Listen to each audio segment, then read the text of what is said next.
नमस्कार, खबरिया टॉप में आप सभी का स्वागत है। मैं कुमार रवि, राजधानी लखनऊ मुख्यालय से। परिवहन विभाग मुख्यालय, परिवहन आयुक्त कार्यालय के ठीक सामने से मैं आपसे रूबरू हो रहा हूं। क्षमा चाहूंगा, कुछ अरसा बीत गया, कुछ वजहों से आपसे नहीं रूबरू हो पाया, लेकिन आज परिवहन विभाग के लिए बात की जाए तो एक खबरिया टॉप की टीम के पास अच्छी खबर है तो दूसरी बुरी खबर है। लिहाजा इसके दृष्टि देखा जाए तो परिवहन विभाग के लिए तो यह खबर अच्छी साबित होगी, लेकिन परिवहन विभाग में कार्यरत अधिकारियों के लिए खबर थोड़ी बुरी है। आइए इस बात को तफ्तीश से समझते हैं। पहले अच्छी खबर की बात करते हैं। अच्छी खबर यह है कि परिवहन विभाग, जो कि 75 जनपदों में इसका पूरा कार्य होता है, डीएल से लेकर वाहन टैक्स से लेकर प्रवर्तन से लेकर तमाम तरीके के कार्य यहाँ पर होते हैं, लेकिन अब परिवहन विभाग की कार्यप्रणाली को और बेहतर करने के लिए इसके जोनल स्तर पर 3 अधिकारी बढ़कर मिलेंगे और आगे 3 पद और नए सृजित होंगे। जी हाँ, अभी तक पूरा परिवहन विभाग उत्तर प्रदेश में 6 जोनों में केवल बटा हुआ था। अब 6 जोन से बढ़कर यह 9 जोन हो जाएंगे। जो 3 जोन नए बढ़े हैं उसमें झांसी, अयोध्या और गोरखपुर। बता दें आपको, इससे पहले गोरखपुर बनारस जोन में हुआ करता था। आप समझ सकते हैं तकरीबन 250-225 किलोमीटर की दूरी, ऐसे में किस तरीके से deputy transport commissioner Banaras zone Gorakhpur की एक्टिविटी को वॉच करेगा। यह दिक्कतें और कई जोनों में या मंडलों में दिक्कतें आ रही थी। अब कुल मिलाकर विभागीय जानकार बता रहे हैं कि जिस प्रकार से 9 जोन यह बनाए जा रहे हैं, ऐसे में हर जोन में 2-2 मंडल होंगे तो काम आसानी से होगा और मंडल मुख्यालय के स्तर पर लोगों की मॉनिटरिंग भी सही होगी। चाहे इन्फोर्समेंट की बात हो, चाहे आरटीओ या आईआरटीओ प्रशासन की बात हो, सारे कार्य जो है देख रेख में अच्छी तरीके से होंगे। वैसे आपको अगर 9 जोन बता दें, ये 9 जोन होंगे लखनऊ, बनारस, कानपुर, आगरा, बरेली, मेरठ, और जो 3 नए जोन बने हैं झांसी, अयोध्या और गोरखपुर।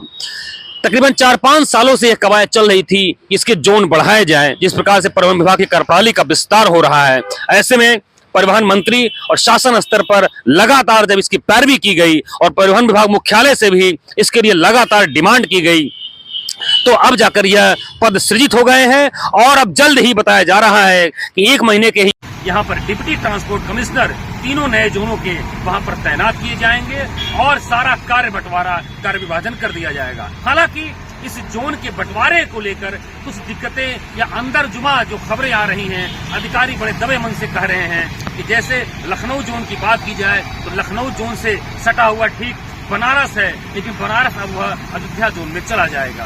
तो यह टीस कहीं न कहीं लखनऊ जोन के जोनल अफसर को थोड़ी सी जो है उनके उत्साह में कमी ला सकती है कि उनका अधिकार क्षेत्र जो है वहां पर नहीं है, जबकि दूसरी तरफ कानपुर में उन्नाव होता है। तो आप समझ सकते हैं, एक तरफ किसी का अधिकार जब छिनता है, थोड़ा सा जो है उनके कार्य विस्तार में जब कमी आती है तो दिक्कतें लोगों को महसूस होती है। बाराबंकी अयोध्या में है, तमाम तरीके से देखा जा रहा है कि विभाजन को लेकर भी बहुत बेहतर ढंग से कार्य होगा और जब 9 जोन में 9 डिप्टी ट्रांसपोर्ट कमिश्नर जब वहां पर बैठेंगे तो उसका जो एक काम करने का तरीका होगा और जो मॉनिटरिंग और जो वॉचिंग होगी वह भी बताया जा रहा है कि बहुत ही शानदार होगी। अब दूसरी बुरी खबर पर आते हैं। परिवहन विभाग सूत्रों से जुड़े अगर जानकारों की माने तो यह बताया है कि अब परिवहन विभाग के अफसर, चाहे प्रशासन के हो चाहे प्रवर्तन के हो, जैसे ही अपने जिले या अपने मंडल के अधिकार क्षेत्र से अगर वो सरकारी गाड़ियां जो उनको अलाट हुई हैं उससे बाहर जाते हैं तो उनसे स्पष्टीकरण मांगा जा सकता है, उनसे जवाबदेही मांगी जा सकती है कि आखिर में किन कारणों की वजह से या मुख्यालय आते हैं तो किन वजहों से आते हैं या किसी निजी कार्यक्रमों में जाते हैं। इसकी भी पूरी उनको जवाबदेही देनी पड़ सकती है, क्योंकि इसको लेकर कहीं न कहीं परिवहन आयुक्त ने बहुत ही सख्त रवैया अपना लिया है और अंदर ही अंदर यह जो है इस बात पर मॉनिटरिंग चल रही है कि जिस प्रकार से परिवहन विभाग में सरकारी गाड़ियों का जो एक तरीके से देखा जाए तमाम व्यक्तिगत और निजी कार्यक्रमों में तमाम परिवहन विभाग के अफसर और अफसरान उसको लेकर घूमते रहते हैं, चलते रहते हैं और बताते हैं कि शासकीय कार्य के लिए वह इन गाड़ियों को लेकर चल रहे हैं, आवागमन कर रहे हैं, लेकिन अब इसका हिसाब किताब उनको देना पड़ सकता है, क्योंकि परिवहन आयुक्त कार्यालय से ऐसे कुछ एक अफसरों से जो है उनसे जवाबदेही मांगा गया है या उनसे पूछताछ की जा रही है। तो यह बात अब धीरे धीरे पूरे प्रदेश में परिवहन विभाग के अफसरों के बीच यह बात फैल चुकी है और अब सरकारी गाड़ियां अगर जैसे उनके जुरिडिक्शन से बाहर निकलती हैं तो उनको इस बात का हिसाब किताब देना पड़ सकता है। निश्चित तौर पर अगर इस तरीके से वॉचिंग या मॉनिटरिंग परिवहन आयुक्त कार्यालय के स्तर पर हो रहा है तो यह कहीं ना कहीं बेवजह जो सरकारी गाड़ियों का जो दुरुपयोग होता रहा है, परिवहन विभाग में जो तमाम इस तरीके के लोग कार्यक्रम और तमाम अंतर्राज्यीय दौरे पर निकलते थे, इस पर रोक की लगाम लगेगी।